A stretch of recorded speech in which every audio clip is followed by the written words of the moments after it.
Nous revoici pour la troisième partie de cet unboxing pour la marque Winwing. Cette fois, le carton est juste énorme, comme vous pouvez le constater. Du coup, limite, vous ne voyez pas. Donc cette fois, c'est le Super Taurus, donc le Throttle FA18. Donc comme je vous disais, développé par Winwing. Euh, vraiment spécifique pour le FA18. Après, vous pouvez le connecter effectivement sur d'autres avions. Vous pouvez mapper les touches comme vous le souhaitez, mais de base, c'est vraiment fait pour le FA18. Après, comme le throttle le Otas Warthog, en fait, vous pouvez le connecter sur effectivement d'autres types d'appareils, mais voilà, il est développé pour le F18. Donc tout de suite, on passe au déballage.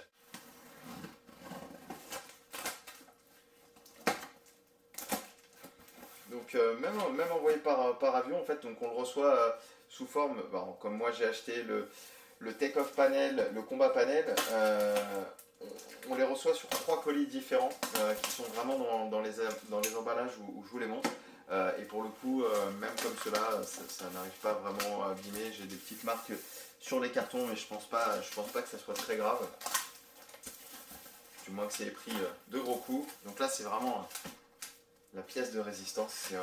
C'est assez lourd hein, quand même. Ça doit faire un bon 3, 4, 5 kilos facile. Hop. Du coup, on va retrouver, je pense, toutes les pièces qui sont à l'intérieur. Le grip, donc les handles, donc les poignées du F18. Le base throttle, donc vraiment la base directement de la manette des gaz. Le F18 Startup Panel, donc là c'est vraiment tous les boutons qui se trouvent autour du throttle. Ensuite, on va avoir des câbles, des outils. Sur celui-ci, des autocollants Taurus de chez eux, le manuel, et après ce que moi je n'ai pas pris, le LMT1, donc c'est ce qui permettait de le fixer au bureau parce que sur ça je pense que je vais me créer un caisson et que je vais l'encastrer, que j'essaierai de mettre le combat et le take-off panel en même temps histoire d'avoir tout au même endroit. Voilà, ou peut-être de l'autre côté, je ne sais pas encore. Du coup, j'ai passé une étape, c'est le carton qui était assez fastidieux à enlever, c'était vraiment lourd et coincé dedans. C'est vrai que par rapport à moi qui ai déjà eu le Otas Warthog, vraiment la manette des gaz de Thrustmaster, je pense que celle-ci elle pèse quand même relativement plus lourd. Bon, après, elle est beaucoup plus volumineuse. Alors, ce que l'on a tout de suite à l'intérieur, donc ils nous fournissent un câble USB directement à une performance, donc bon, écrit en chinois, mais du coup c'est quand même du câble USB tressé. Un deuxième câble USB, donc cette fois-ci pour l'alimentation.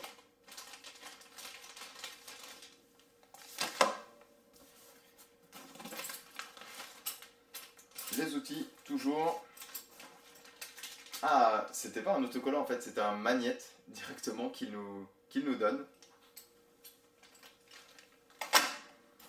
Toujours les instructions, mais cette fois-ci, bah, ça, enfin pas cette fois-ci, ça sera encore à télécharger, il n'y a pas de manuel physique.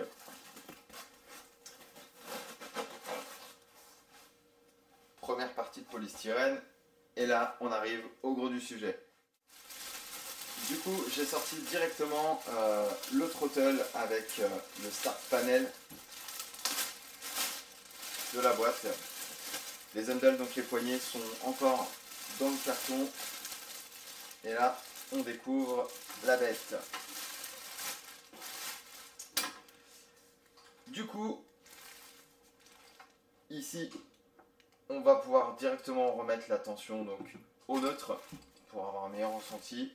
Ici, donc, la friction pour justement que la manette des gaz soit plus ou moins dure. Oh, même déjà comme ça, c'est plutôt assez rigide. Ici, je l'augmente. Ah ouais, là, c'est vraiment très dur. Je pense qu'au moins, ça permet de ne pas faire de trop faux mouvements. Et c'est plutôt smooth. Sans la friction, ça passe tout seul. Donc les petits balais font bien leur boulot. Bon, ça paraît un peu fake quand même. C'est pas très qualif et très plastique, mais bon, ça fait le job quand même. Et du coup, je vais sortir les poignées pour vous les montrer. Donc elles sont idem, emballé sur chaque côté. Ah oui, effectivement là, ils n'ont pas blagué sur l'emballage.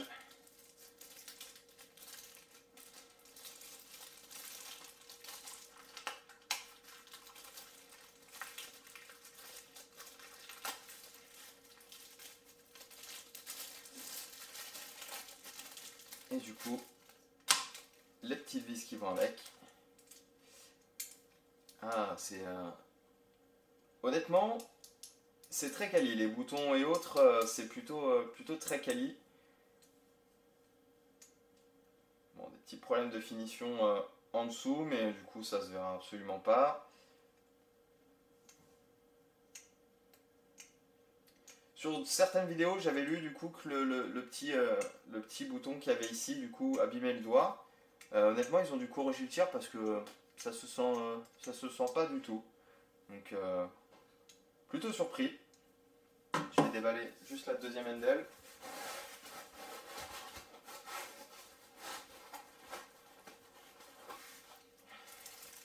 Qui est donc plus petite, celle-ci.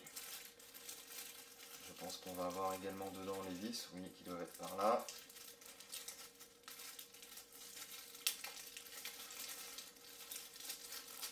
Par rapport à ce que j'avais lu, enfin surtout ce que j'avais vu sur des tutos ou des unboxings sur les versions anglaises, je m'attendais à recevoir quelque chose peut-être moins quali. Non, je suis agréablement surpris. Honnêtement, c'est assez quali. Les boutons, on sent que c'est vraiment du bouton poussoir de qualité. Même pour les inters, les tripositions comme ça. Honnêtement, je suis plutôt surpris. Maintenant, il va falloir que je trouve la notice de montage parce que, bah, comme je vous le disais, ils ne fournissent rien dans l'emballage. Donc tout est à télécharger.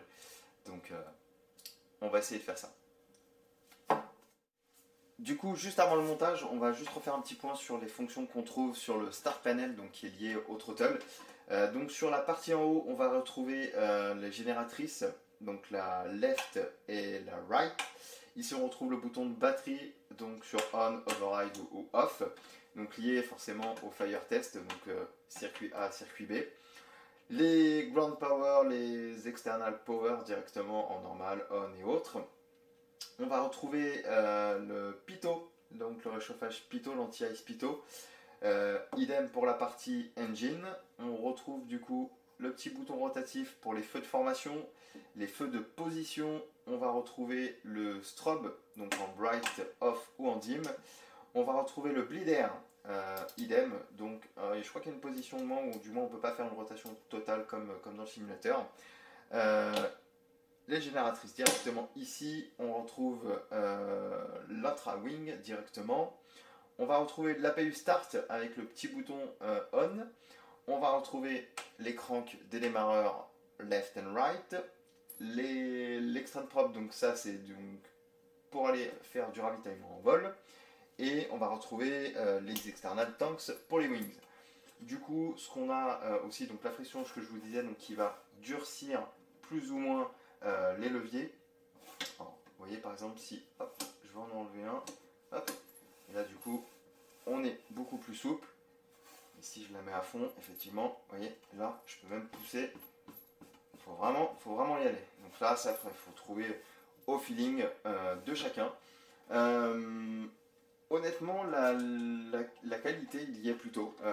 Au niveau, comme je vous disais, sur les autres modules, les switches, les inters et autres, je trouve que c'est quand même assez qualitatif. Bon, c'est un produit qui est assez cher, mais du moins, c'est un produit qui est assez étudié, qui est assez chiadé pour la conception.